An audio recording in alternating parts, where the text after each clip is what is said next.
Welcome one and welcome all to the Purple Rain Podcast YouTube channel. You are watching the Reigning Fist Podcast. And today we are recapping in its totality the UFC Freedom 250. That's right, the White House card is now in the books. And man, it was fireworks. It was fireworks. Let me tell you that for one thing. I just got done rewatching it because I watched it. Of course, it went late into last night. Probably didn't end until around like midnight my time, but I just rewatched it again so I can kind of like get a feel outside of like in the moment how those fights kind of lived and breathed.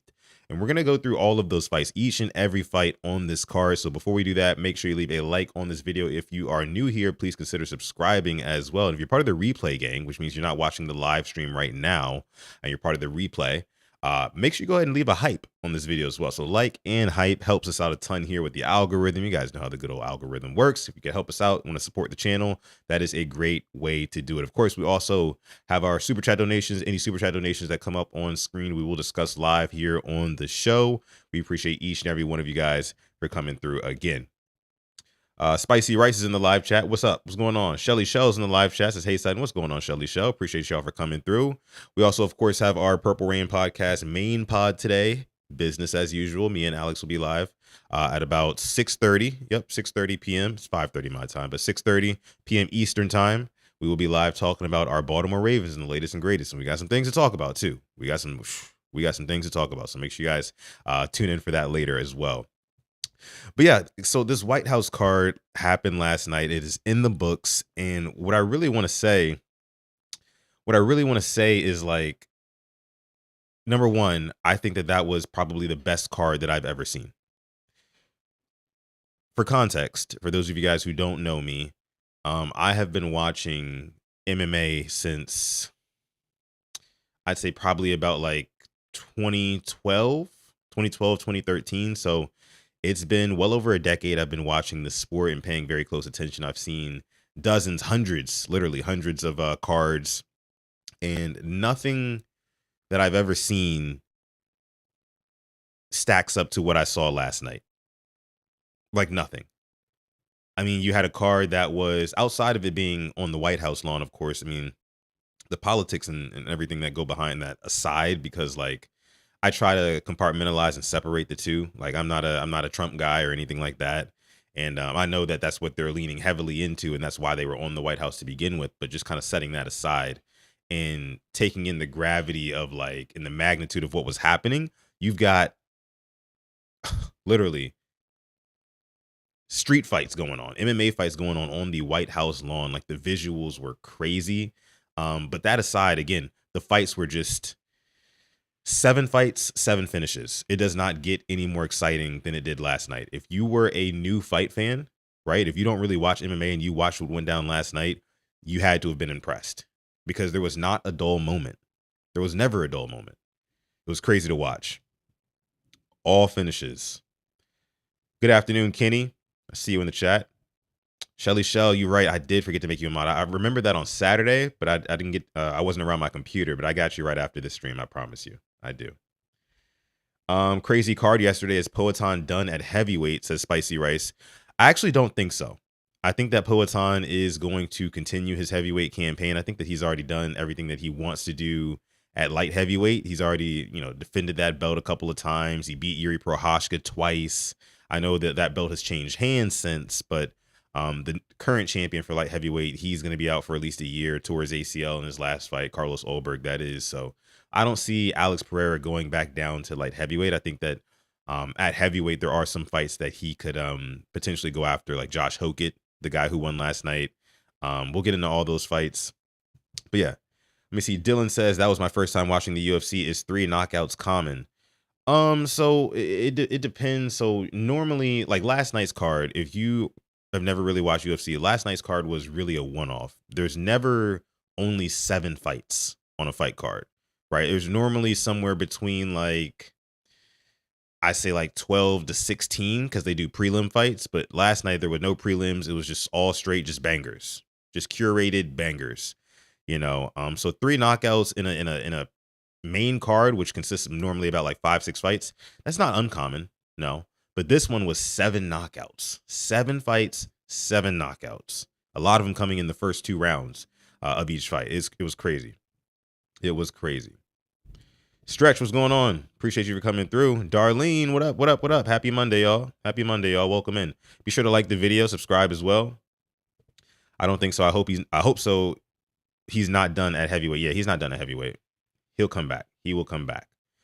But I do want to say, in terms of the presentation, before we dive into each fight, the presentation for this White House card was phenomenal. Chef's kiss. It could not have looked any better. It could not have looked any better. Like, hats off to whoever directed that, whoever really, coordinated that, put that together. The walkouts were insane. They started in the White House, right? In different rooms in the White House. Stuff I've really never seen before. I've actually never been inside of the White House myself, but for them to be walking through just in juxtaposition to what you normally see, and when fighters walk out and stuff, it's in an arena, or it all looks the same. They come out of this dark tunnel and then they enter in, there's all the fans, but this was like something like you've never seen before, right? They walk through the White House, and it took them a long time for each of the walkouts. Like, the walkouts were like 2 minutes per fighter just to get them out to the cage. Like, it was crazy, but it made sense because there were just so many visual cues that you had to pick up on as you were watching. There was just so many things to look at, and again, like, I think they did a really good job shooting it, and it just looked great from top to bottom. It looked great. The broadcast itself was clean, right? It went off without a hitch. I didn't experience any real audio issues. I mean, there was like a couple of times where I felt like I couldn't really hear the action all that well, and I heard the crowd a little bit more, and I think they fixed it though. But no, they did a great job producing that show. Visually, it was stunning. It was stunning. Let me see. Dylan says, I thought there were 3 fights last night, so I only watched 3. Nah, man, 7 fights, 7 finishes. I would check them out. They're on Paramount Plus if you missed them. Some of them are really good. Eddie G says, each fight I enjoyed. Who would you give performance of the night to? Performance of the night, I'd have to give it to Justin Gaethje. That's it. I got to give it to Justin Gaethje because he literally pulled that fight out of the fire. And we're going to go ahead and jump right into this right now. I'm going to pull this up on screen here for us to check out. So here are the stats and the breakdown from the fights. We're going to start with the main event and work our way back. So Ilia Topuria takes an L to the now lightweight champion, undisputed lightweight champion of the world, Justin the Highlight Gaethje. And man, was this a fight. And again, like I said, performance of the night, Eddie, definitely has to go to Justin Gaethje because just the adversity and what he was willing to subject himself to in this fight and just keep fighting back, keep battling back. It was, for lack of better words, inspiring. And honestly, like, it was ironic that, there was an American going up against who had basically no shot because nobody was giving Justin Gaethje any chance to win this fight, including myself, right? But the American went into this having no chance against a guy from Georgia, and not the Georgia in the USA, but Ilia Topuria is Georgia, around like the Spain area or whatever, or wherever that's at. And Justin Gaethje got it done, like in a comeback fashion too. I think it really spoke to. It was like, honestly, it felt like they couldn't have scripted it any better. And I'm not sitting here saying that it was rigged, but like, you talk about like a storybook finish. Like, it could not have gone any better for the UFC, for Dana White, for Trump and his administration, everybody who was watching, and the agenda that they're probably trying to push, you know what I mean? Like, America's on top and things like that. It could not have gone better, than what happened in that main event last night. Justin Gaethje against all odds, pulling it out against Ilia Topuria. But getting into this fight here, as you guys can see, again, the stats on screen, it's funny because in terms of knockdowns, Ilia Topuria, of course, had a knockdown in the second round when he dropped Justin Gaethje with a body shot, which, put a pin in that. I'm going to get back to that sequence in just a second because I think that was honestly where Ilia Topuria made his biggest mistake in this fight. His biggest mistake, but we'll get back to that. But they didn't credit Justin Gaethje with any knockdowns, yet he definitely got a knockdown. I believe it was in round 3. In round 3, he definitely scored a knockdown on Ilia Topuria hit him with a nice 1-2. The right hand came over the top, cracked Illia, brought him to his knees. That was a clear and obvious knockdown that I guess they did not credit Justin Gaethje for whatever reason. When it comes to total strikes, it was pretty even, 111 to 119 for Justin Gaethje. So Gaethje barely edges out Topuria in that department. Significant strikes, Ilia Topuria actually landed more significant strikes than Justin Gaethje. And this was crazy because when I was watching this fight, chat, I was like, going into a round one, I'm thinking to myself, well, first thoughts were, damn, Justin Gaethje looks a hell of a lot bigger than Ilia Topuria. Did anybody else see that? He looked way bigger, like noticeably bigger. And I was just like, man, did I notice this when he fought Charles Oliveira? I didn't really notice it, but I mean, because I guess that fight didn't last too long. But yeah, I just, in this fight early on, I noticed that Justin Gaethje was bigger, and then I noticed that when Ilia Topuria was landing shots that would normally hurt anybody else, and Justin Gaethje was just kind of like, oh, okay. Not necessarily like walking through it, but like he was taking Ilia Topuria's power with grace. It did not look like it was really ever affecting him at all. Like there were times where Justin Gaethje had to like kind of shell up and play a little bit more defense, sure.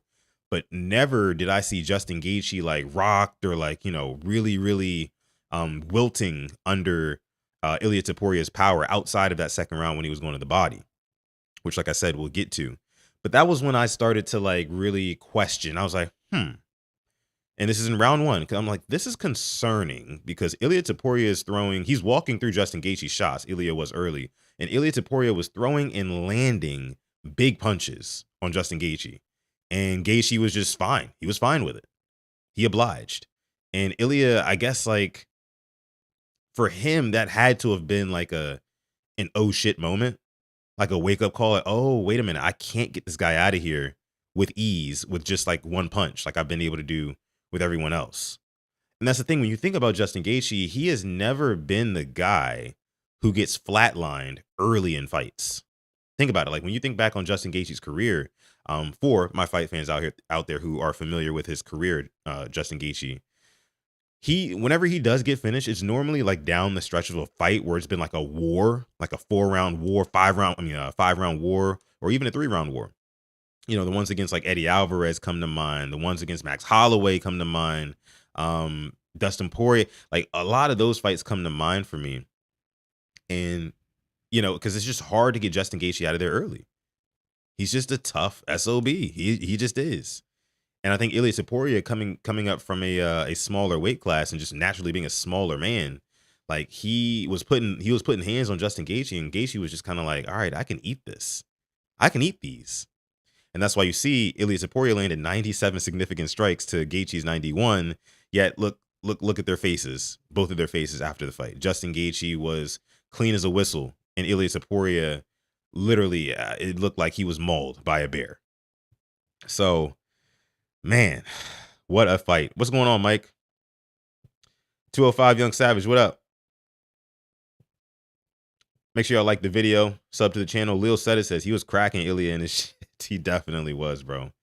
He definitely was. And you know what's crazy? Because like Justin Gaethje, he is a seasoned veteran. And I remember when he first got to the UFC, his big thing was like, he had like that one-touch knockout power. But that was because he put 100% into every punch that he threw. And then he got with his coach, Trevor Whitman. His coach said, hey, Justin, come here, really quick. Let me tell you something. When you throw punches at these guys, don't throw your punches at 100%. Don't throw every punch with everything in it, right? It's like putting all your eggs in one basket. No. Throw your punches at about 60%, right? Throw that left hand, throw that right hand, and pull it back. You know what I mean? Yes, pull your punches a little bit, but as long as you're landing, you have natural power. You don't need to go 100% on these dudes. You can go 60%, stay technically sound, and really put a beating on these guys. Justin Gaethje did the exact same thing against Tony Ferguson about 6 years ago. Everybody went into that fight thinking that Tony Ferguson was going to beat Justin Gaethje up, but Justin Gaethje kept Tony Ferguson at the end of his punches, just kept throwing, right? And by the end of it, Tony Ferguson's face looked very similar to what Ilia Topuria's face looked like last night. And Justin Gaethje, he can give you those type of performances, man. He just can't. I mean, he's a seasoned vet who's just been around the block. And Ilia Topuria, honestly, he overlooked him. So let's get into Ilia Topuria's game plan really quick. Ilia Topuria's game plan in this fight was to do nothing else but to march forward, walk through the fire, did not respect Justin Gaethje's power at all. He was like, yeah, I'll take a couple of your shots. I mean, I took a couple from Charles Oliveira, and then I eventually got to his chin, knocked him out. Problem is, like I said before, Justin Gaethje is not a chinny. He's not naturally chinny, right? Like in beginning of fights, like he doesn't normally get flatline KO'd. He just doesn't. The only time that happened was against Charles Oliveira, and he got like TKO'd in that fight, right? But Ilia Topuria's game plan was just to disrespect Justin Gaethje, walk right through his shots, and just see if he could like hit him with the touch of death and put him out cold. And once he realized that wasn't happening, I think it really messed with his psyche, with his confidence. And I think that's what you saw in that second round. That's what you saw in that second round. Psychologically, I think Illia was broken in that second round because all week long, for months even, Ilia Topuria was saying like, yeah, my only game plan is to go in there, knock him out in round 1 and get out of there. You know, and he was standing by that, like just super confident and cocky about it as well. He had already updated his Instagram bio to say that he was 18-0, right? Before last night. He was out partying the night before the fight. Like he just came into this knowing that Justin Gaethje just was not on his level. And I think that that's going to be a lesson that sticks with Ilia Topuria forever. He's only 29 years of age, and this is something that will drastically change his career. It'll change his life. This fight took years off of Ilia Topuria's life. That's how this works. And that happened because Ilia Topuria went in there with little to no game plan. It was just like, hey, I'm better than you. I don't respect you as a professional. I'm just going to try to put your lights out like I have done. He was spoiled by his own success. Cursed by his own success. Ilia Topuria was. Now let's talk about that round 2, because round 1 was like close. I think you could have given it to Illia. You could have given it to Justin maybe. But round 2, when Ilia Topuria came out and he realized, okay, like I didn't get this guy out of here in round 1. Like I've been telling everybody all weeks and months, I'm embarrassed. Now I'm going to come out of here in round 2 like a bat out of hell and really try to finish this guy and get him out of here. So what happened was you saw Ilia Topuria start to figure out and be a whole lot more tenacious in his striking against Justin Gaethje in round 2. And he started to get in a rhythm, and he found a body shot. Ilia Topuria found a nasty body shot that he could not miss with on Justin Gaethje. He was tearing him up to the body, just dig after dig after dig to the body. Left hook, right hook, you know? And it got to the point where Justin Gaethje literally, he got dropped off of a body punch. He dropped him. And I think this is where Ilia Topuria made his biggest mistake of the fight. His biggest mistake of the entire fight. I want to show this really quick. I'm not going to show it in its totality because we'll get copyrighted, and I don't want to do that. But if you see here, this is where Ilia Topuria had Justin Gaethje dead to rights, up against the fence, right, and just digging to the body over and over and over again. And so Justin Gaethje's trying to dip his head, right? He's trying to do anything to not take any more punches to the body because he was hitting his liver. I don't know if you've ever been hit in your liver before, but when you get hit in your liver the right way, you will shut down. Your entire body will shut down. And that's what was starting to happen here to Justin Gaethje. And I feel like Ilia Topuria didn't realize that. He didn't realize what he had in ripping to the body. I feel like Ilia Topuria was ripping to Justin Gaethje's body out of more frustration. Like, hey, I'm in the second round of this fight. I was supposed to knock your ass out in the first round. You got my face bloodied up. I'm mad as hell. I'm just going to rip to your body, rip to your body, rip to your body. And you see, it led to Justin Gaethje literally having to like take a knee and get down because he could not afford to take any more body shots from Ilia Topuria. And guys, listen, I know I'm spending a lot of time on this fight, but this is where I think Illia really lost this fight. This right here. But I think that the mistake was where Ilia Topuria, once he drops Justin Gaethje with a body shot, he immediately follows him to the canvas. I think that this was a grave mistake. Grave mistake. And look, I get it because he probably smelled blood in the water, right? He smelled blood in the water. He felt like, okay, I dropped him off the body shot. Let me go ahead and see if I can get him out of here with some ground and pound. But I think that he already had the ace in the hole. Because see, look, he's laying on top of him here. Like, he already had the ace in the hole. He did not need to do this. All he had to do was the following. Once he dropped him with the body shot, maybe hit him once or twice while he's on the ground, maybe 2 ground and pound shots. But then step back, let him up. Make Mark Goddard, the referee, make him stand you guys up. Because the only reason Justin Gaethje went to the ground to begin with is because he could not afford any more body shots. And he was just praying. He was praying that, hey, if I go to the ground, hopefully he follows me to the ground. I can hold him here. I can scramble and it'll give me time to recover. Ilia Topuria, this was a very low IQ moment. If you drop somebody with a body shot, you let them back up. Okay, you let them back up. And when the ref says, okay, fight, you step towards them. And guess what's going to happen?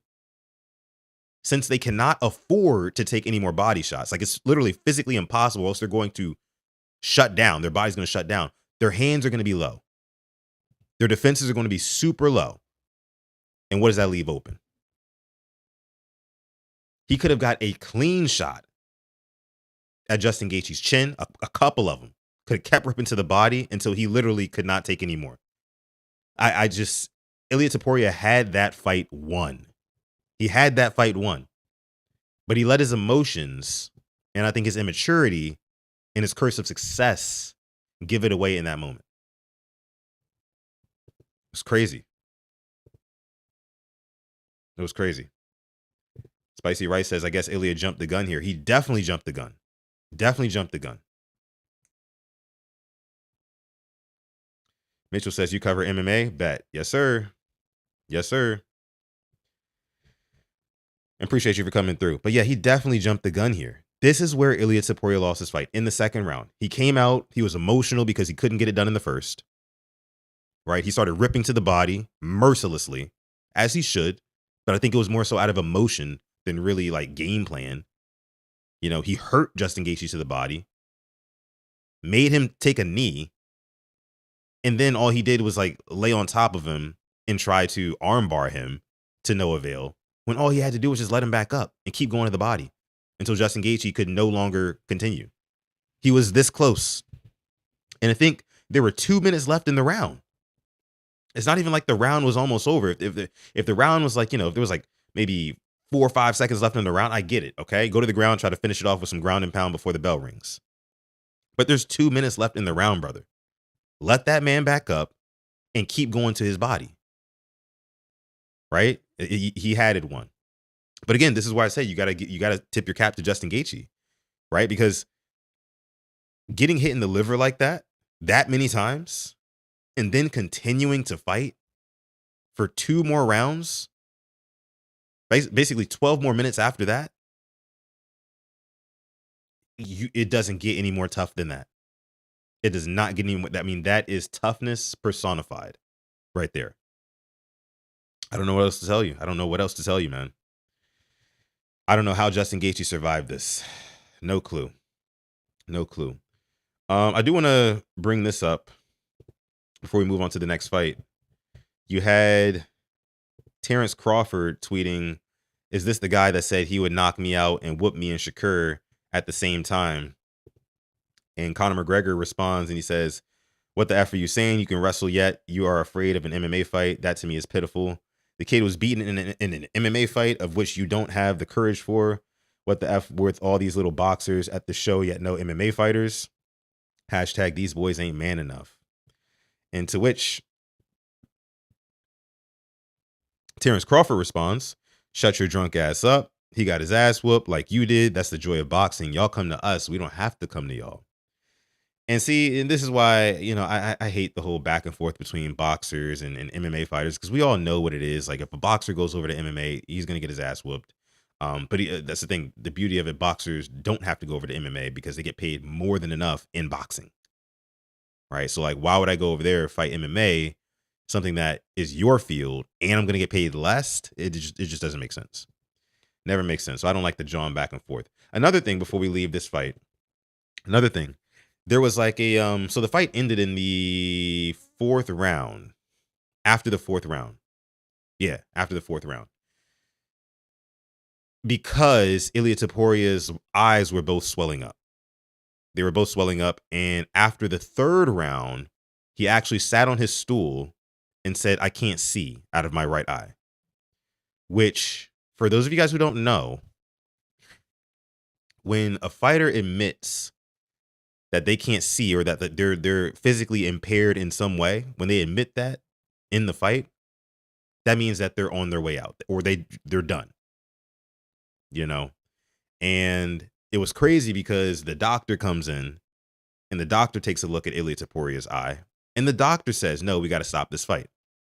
And in all my 13 plus years of watching the UFC, never once have I seen a doctor say that he does not approve a fight to continue on, and the referee say, "Nah, forget all that. We continue in this fight." Because that's exactly what happened. Mark Goddard said, "What's your opinion?" You said you don't want to keep the fight going? Is that what you said? All right, well, forget your opinion. We're just gonna keep it rocking instead. That's what happened. It was wild to see. I had never seen anything like that in my life. But apparently, at the end of the day, it is the ref's discretion on whether or not he wants to stop the fight. And I feel like what ended up happening was they probably told Mark Goddard, like Dana White or whoever, Hunter Campbell, probably told Mark Goddard, like, "Hey, look, we don't want, you know what I'm saying? Like, we don't want you stopping this fight. We don't want you stopping this fight, doctor stopping this fight. If there's anybody who's going to stop this fight, it needs to come from one of the fighters or their corners, period." I think that the corner of Ilia Topuria was trying to get the doctors to stop it so they didn't have to, quit themselves, basically. But when Mark Goddard basically said that ain't happening, they had to start that fourth round, and Ilia Topuria's, both of his eyes were damn near swollen shut. But Ilia Topuria went out there and won the fourth round. That was the craziest thing.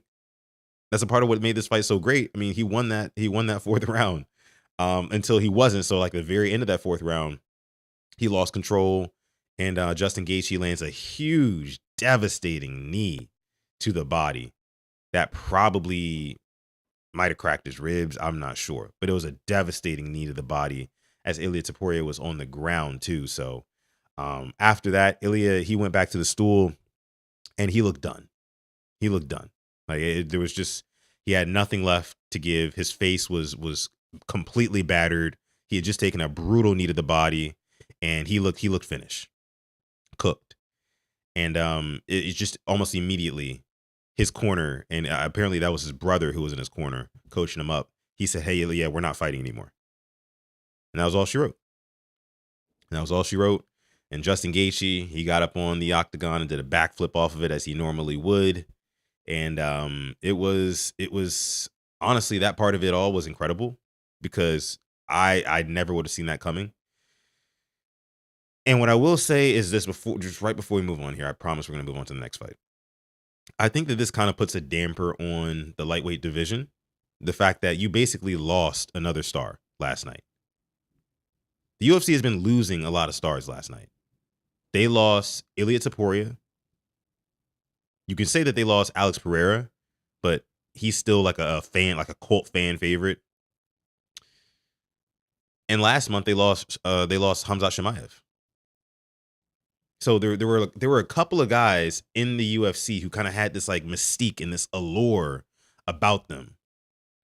That, like, oh, they're undefeated. Oh, these guys don't lose. These guys are the best of the best, and they just kind of all got exposed. And now we're left with Justin Gaethje as the lightweight champion, and we're like, okay, well, now we're pretty much robbed of the Illia versus Islam fight that could have potentially happened. We're robbed of the Illia Arman fight that could have potentially happened. Those would have been two humongous fights. And now you're gonna get if Justin Gaethje doesn't retire, you're going to get Justin Gaethje versus Arman Tsarukyan, which isn't a bad fight, but like, and of course I'm going to watch it because I'm a hardcore fan, but like, it's not something that's really going to like knock my socks off, right? And it's not for the public either. So it's unfortunate that we lost the mystique of Ilia Topuria here. He's gonna have to update his Instagram bio.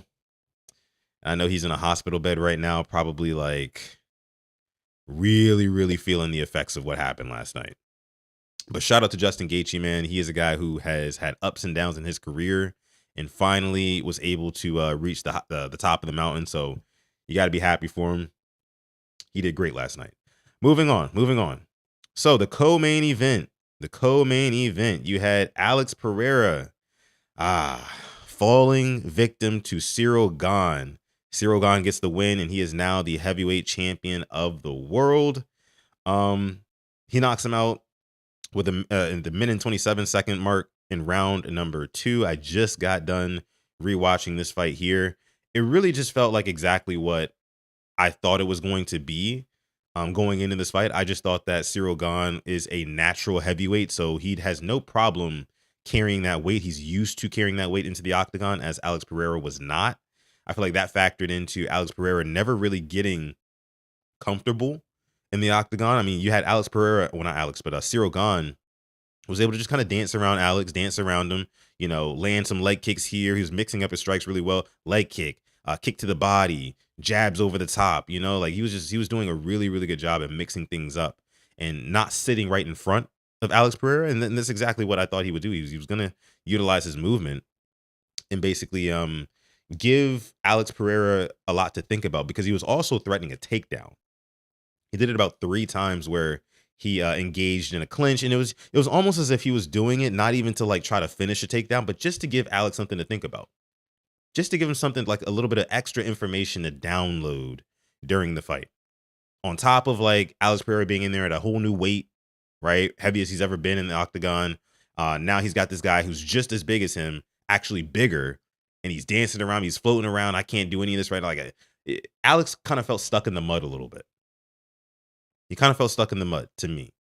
Now he was getting those kicks off, you know, at a certain point, and I thought that one of them might have gotten through and maybe wobbled Ciryl Gane. I thought that was probably Alex's only hope, because I didn't really see the left hook landing last night. I think Ciryl Gane, he's got too good of a he's too good at managing range and distance to just kind of get hit with like a step in left hook or something like that. It's just not. And Ciryl Gane's also tough too. I mean, he's taken shots from the likes of Tom Aspinall, the shots from the likes of Francis Ngannou, right, and did not get knocked out. So I knew that the left hook was probably not going to be the home run hitter that it normally was for Alex Pereira in fights past. But again, I do think that Alex Pereira seemed like he was stuck in the mud a little bit, and Ciryl Gane, you got to tip your cap to him, because he went in there and he kind of just styled on him, you know. It got to a point where I think it was in the second round. Alex Pereira just kind of like, it looked like he was just kind of like circling around, like plodding towards as Gane is like back and forth moving, and jab here, and then right hand over the top, and he hit him with a straight jab, straight right hand, and that one just really wobbled Pereira. And after Ciryl Gane wobbles you, you're probably gonna get finished, because he just throws everything at you. He'll throw the entire kitchen sink. It doesn't matter if he's hitting you to the back of the head, which he did a couple of times in this fight against Alex Pereira. I don't know why Herb Dean didn't call that out. But Alex Pereira was clearly hurt. He was clearly hurt. And he tried recovering. I mean, I got to give it to Alex, because he did not go lightly. He took a lot of big shots from Ciryl Gane, who Ciryl Gane's not necessarily known for his power, but he's a big heavyweight. And he was hitting Alex with some really, really big shots while he was already hurt. And Alex still managed to get to his feet, right, and get back into his stance, right. But shortly thereafter that, Ciryl Gane, he just wouldn't take the foot off the gas. He didn't take the foot off the gas, and he ended up getting to his chin a couple more times, and a couple punches later, that was all she wrote.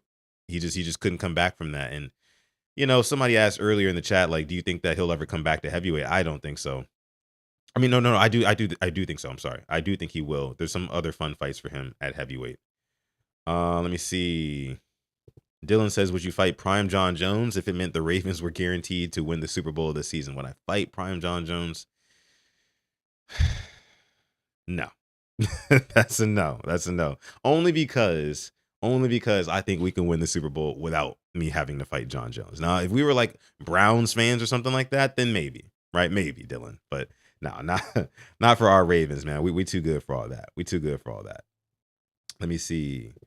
Eddie says, this was tough, man. Was hoping for Alex. Should have seen it coming with the natural heavyweight. Yeah, man. I was telling people all week. Like, Ciryl Gane is nothing to play with.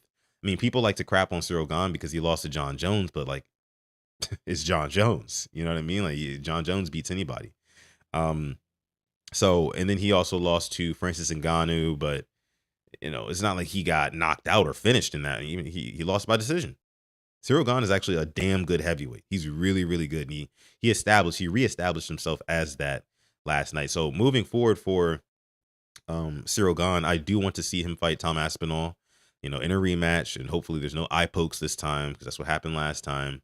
And I think Ciryl Gane had called him out and said, hey, look, I want to fight Tom Aspinall in September. And Tom Aspinall responded pretty much immediately and said, yeah, September's cool with me. But we'll see how Tom Aspinall and his eye is doing. Right, because that was the reason, you know, he got eye poked and he had to get surgery on the eye and things like that. So we'll see how that's coming along, and hopefully they do fight in September. That'd be dope. They said maybe in Paris. Some people said that Pereira was turning his head, which is why the back of the headshots happen. You know, I just think that regardless, Ciryl Gane does this too much. And so many of his fights, he throws hammer fists to the back of his opponent's heads. Like, it's just his thing. So I can't necessarily say like it was like, oh, Pereira was turning his head. Like, no. I just think that Ciryl Gane, he doesn't look for clean shots. Like, if he has you hurt, he doesn't care if he has to like hit you like, you know, illegally, or like he doesn't care if it's a dirty shot. He's just going to do whatever it takes. Like bang on your head like a drum, like on the back of your head. Like, he'll do whatever it takes. So he's committed a lot of those fouls over the past 5 years that he's been fighting. So he's kind of like a repeat offender in that way. He's still a damn good heavyweight, do not get me wrong, but those are some things that I wish that he would be penalized for a lot more often, because he just never gets penalized for it. Like, he poked Tom Aspinall in the eye to the point where they had to end the fight, and Tom Aspinall had to get surgery, and everybody shitted on Tom Aspinall, and nobody had smoke for Ciryl Gane when Ciryl Gane was the one who cheated. You know, so it's one of those things. I can't really give Ciryl Gane the benefit of the doubt anymore in that regard. But yeah, and in terms of Poatan, like I said earlier, guys, I mean, I think that Poatan, he can, you know, he's gonna have to take some time off for sure. Medical suspension, I think, is gonna be at least 6 to 8 months, I want to say, after getting knocked out like that. And he'll come back and maybe fight they're gonna have to give him a tune-up fight, somebody who he can beat and kind of get back on top really quick, and then they'll probably turn him around and give him another title shot. Maybe like an Alexander Volkov, who I think that he can easily beat. Cortez Acosta, Waldo Cortez Acosta, maybe either Volkov, Cortez Acosta, or Josh Hokit. I don't think that they'll want to give him Josh Hokit so soon, because I don't think that they want either one of those guys to lose, you know, anymore, at least. I mean, because I know AP just lost last night, but they wouldn't put Hokit versus Pereira, because, you know, either way, that's kind of like a lose for the UFC. Either you lose the star power of Alex Pereira even more, or you lose the young star power and ascending star power of Josh Hokit. So I don't think that would benefit the UFC, but they can throw him up against Alexander Volkov, who they don't care what happens to Alexander Volkov. He's been around forever. And I think that they could get that done. They could get that done. But great fight, though. Great fight. Let's move along here. Next, you had Sean O'Malley knocking out Aiemann Zahabi in round 2, 4-minute mark. This one also went exactly as how I predicted. You know, I said that Aiemann Zahabi was a tough customer, which he is. He went out there and he fought his fight. Like I said, I thought his striking was a little bit sloppy for me, but he fought his fight. He was obliterating Sean O'Malley's legs, right? The leg kicks were going crazy for Aiemann Zahabi for the majority of this fight. And I really thought that was going to be something that, you know, would become a problem for Sean O'Malley, but he was just kind of eating him. He was switching stances here and there, but like for the most part, he was eating them. I mean, they were saying that like his legs were getting red. I didn't really see any redness on his legs. Now I'm sure Sean O'Malley's legs are hurting like hell this morning, but I didn't really see. It says here that he landed 26 leg kicks, 26 leg kicks, and those were some hard, nasty leg kicks that he was landing.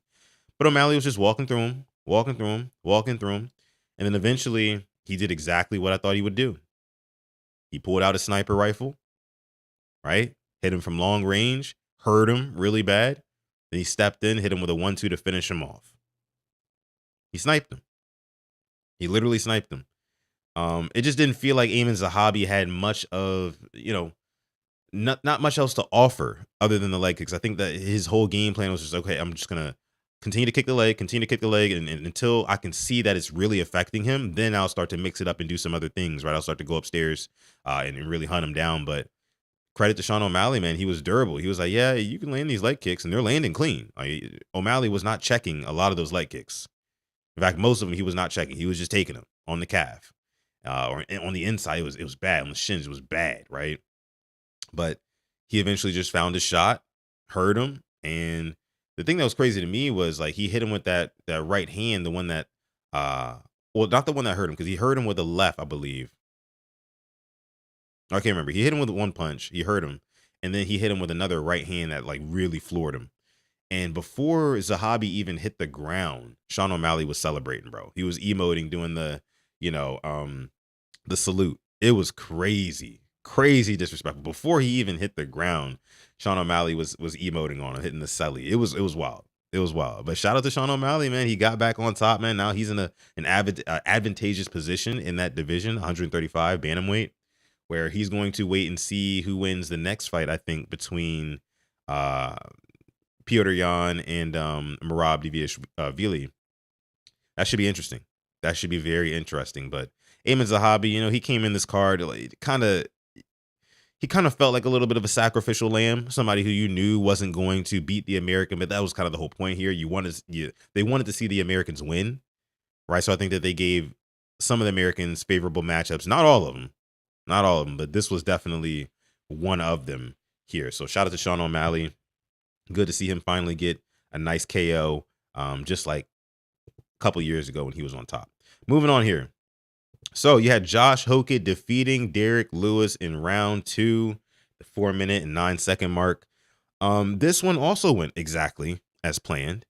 And that's one thing about this card. Like, a lot of the favorites did win, and they did win like how you would expect them to win. Like, there was like a 3-fight streak at least where that happened. And it started, well, it's going in the other way, but like I said, O'Malley over Zahabi. O'Malley was always a big favorite to knock him out. That's what happened. Hokit was a big favorite to knock out Derrick Lewis. That happened. And in this fight, guys, I mean, I thought it would be a lot more fun than it was. It really just looked like, it was kind of sad to me because, like, you can tell Derrick Lewis he's got nothing left, bro. He's got nothing left. And putting him up against a fighter like Josh Hokit, who is young, athletic, and extremely fast, really just was always a terrible matchup for Derrick Lewis, because Derrick Lewis, he's kind of just like this big behemoth, right? That's what he looked like out there, this big behemoth, like tank, just kind of walking around, this warlock, who just kind of plods forward and, throws wild looping punches and just don't let the slow 2-mile-per-hour punches hit you, because they'll sleep you. But you can see them coming from a mile away. Right, he's super slow. You can tell he's old. His footwork is trash now. And Josh Hokit is just like a spring chicken in there. He's just like, all right, I'm just get in here and boom, boom, boom. Like, he was just touching him up. Like, at one point, the right hand, he just could not miss. Right, like Derrick Lewis's face was just like a magnet for Josh Hokit's right hand. And Hokit, he didn't even really have to do much in this fight. He didn't. You could tell, like, after the fight, he was just like, that was just like another easy day at the office. Easy day at the office. Look at the total strikes in this one. Josh Hokit landed 105 total strikes to Derrick Lewis's 8.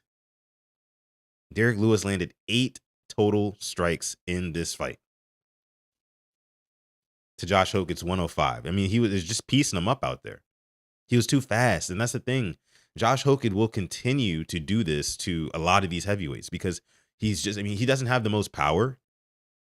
He doesn't have the most power, but his hands are too fast and he can wrestle.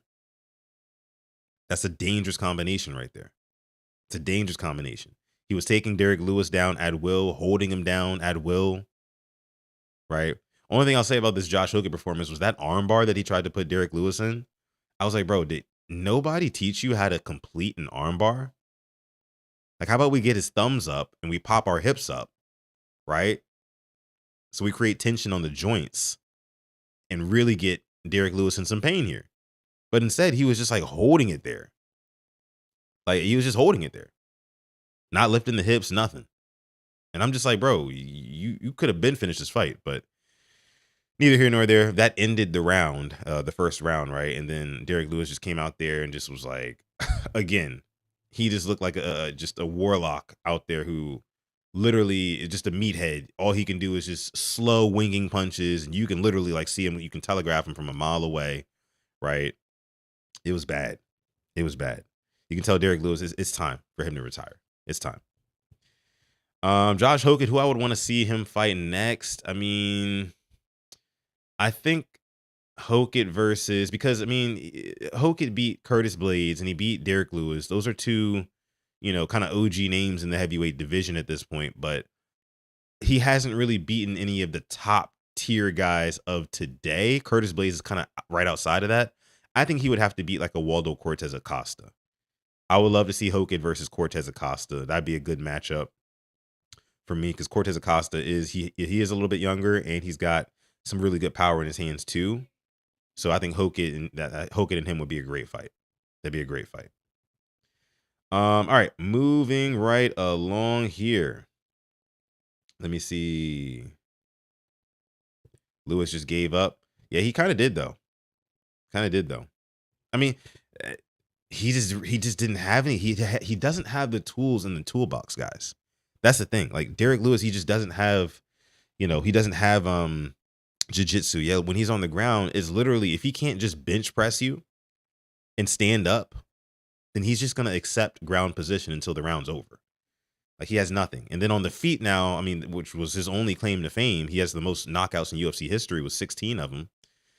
But now he's older and he's slow, and every punch is labored and telegraphed. So when you put a guy in there who's like much faster than him, he can't keep up. And it made him look silly. Like, that's why, like, I don't even want to necessarily say he gave up. He just looked outclassed. Like, he had nothing for that kid. Nothing for Josh Hokit. Former NFL running back, by the way. All right, moving right along here was the next fight. Let me see. Oh, man. Mauricio Ruffy obliterating Michael Chandler in the first round. This one was just like, honestly, this one felt like when you drop a mouse in the snake cage or whatever. You know what I mean? And the snake just kind of like turns and looks at it and like slowly slithers towards it. And the mouse is like trying to like find a way out. And eventually the snake just like consumes it. It takes a little bit of time, but it happens. That's what this fight was. And it was sad to see. Snake pit. Yeah. It was sad to see. Like, Michael Chandler, like, he was just literally running the whole time. Running away from the inevitable. And Ruffy was just stalking him down. Cutting off the cage here. Landing big shots on me. I mean, think about Mauricio Ruffy. He's got a very long reach. And he used that to his advantage against Michael Chandler. Michael Chandler had no chance at getting inside. And Michael Chandler, he's older now. He's in his 40s. He doesn't have that same sort of explosive power to really get inside and land a big right hand on you, So he had a really hard time trying to close the distance, and Mauricio Ruffy just kind of kept him right at the end of all of his strikes, and eventually he hurt him with a couple of jabs, and, he knew he had him wounded and running around, and he timed up a perfect spinning back kick, and man, or no, it was a spinning round. It was a roundhouse kick, right? Man, oh my goodness. And it landed clean on Michael Chandler, and Michael Chandler he was done after that. Hit his knees, and then Ruffy had some follow-up shots on the ground, and we all knew that was going to happen too. That was favored to happen, and it's exactly how it went down. Total strikes, Mauricio Ruffy landed 20 to Michael Chandler's 3. It was bad, man. It was bad. And Michael Chandler, at this point, it's time for him to just go ahead and hang it up, because you fight in a division where you can't hang around into your 40s and expect to have success. You just can't. You just can't. These lightweights are some of the most lethal humans on the planet, even more so than I would say like heavyweights. And I say that because like just pound for pound, these lightweights, they're the most skilled, and they have a great blend and a great mix of power as well. Like the lightweight division is the best mix of skill and power in fighting. It is.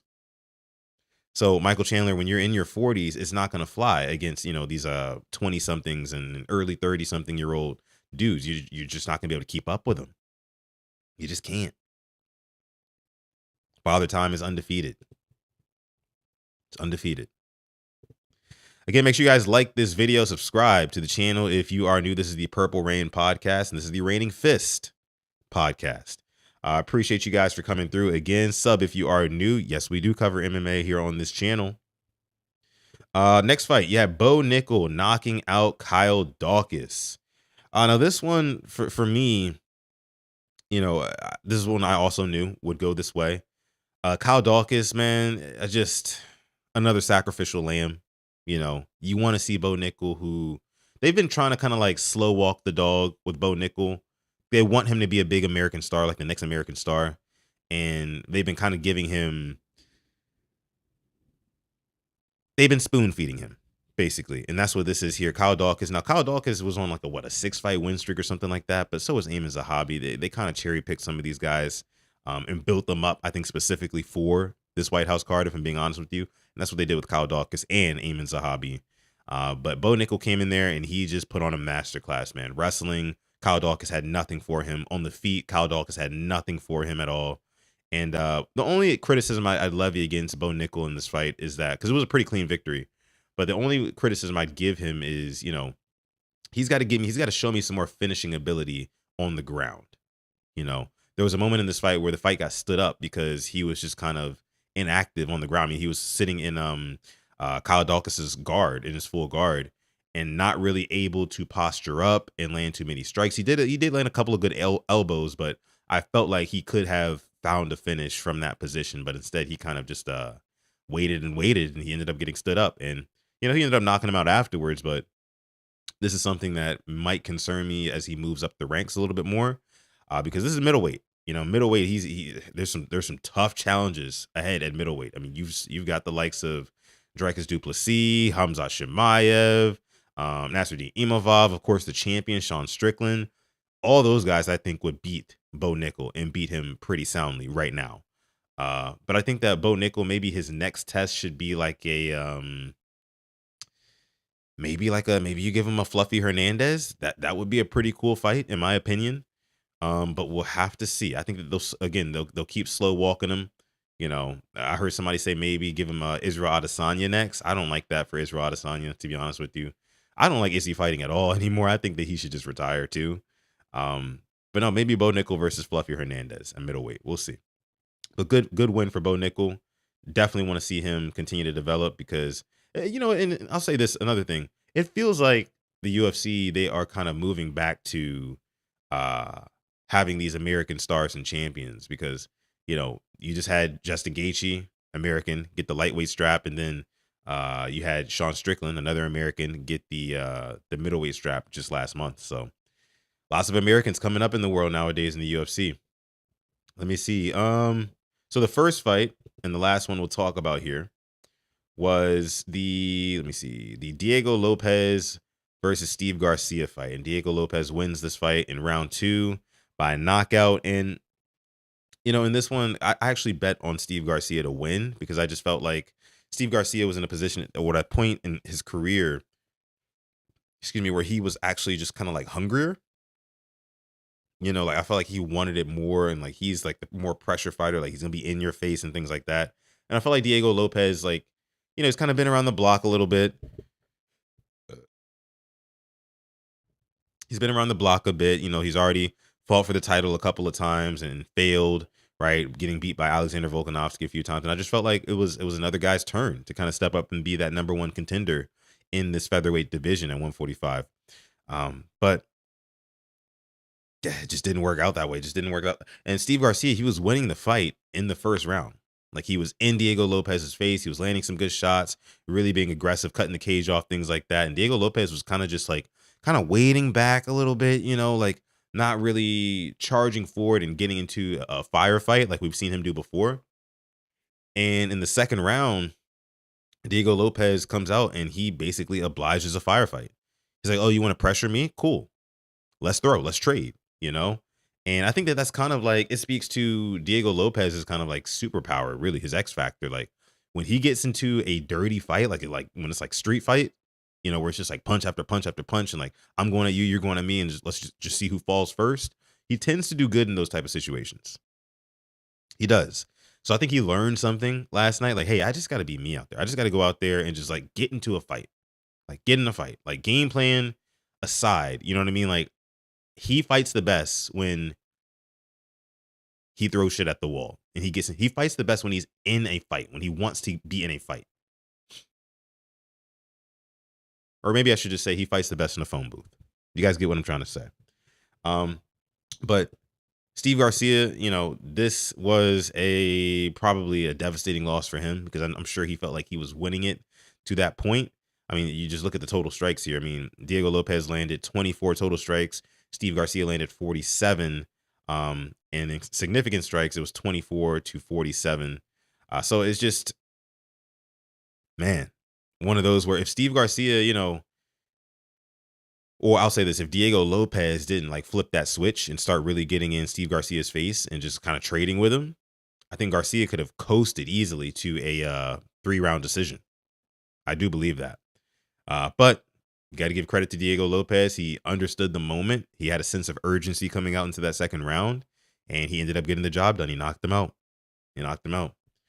So there it is, folks. That is 7 fights, 7 finishes. This was, I think, personally, to me, the best card in UFC history, or at least that I've seen. And I've seen a lot of really, really good UFC cards. I've seen a lot of good UFC cards that were like, hyped to be very good. I've seen a lot of UFC cards that have like not been so hyped to be very good, but like ended up being extremely good. I've seen a lot of monumental cards, UFC 200, 300, Noche, the Sphere, like all that. You know what I mean? There was nothing quite like what we saw last night. Again, just from everything, the presentation to the fights to just everything. Some people had problems with the pacing of the fights. I had no problems, no issues. They got started a little bit late because it was supposed to be like some rain in DC. The weather ended up being perfect out there. It looked just fine.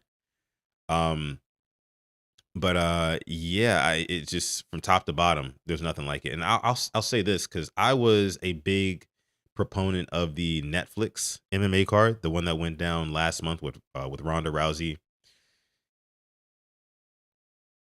That did not hold a candle to this.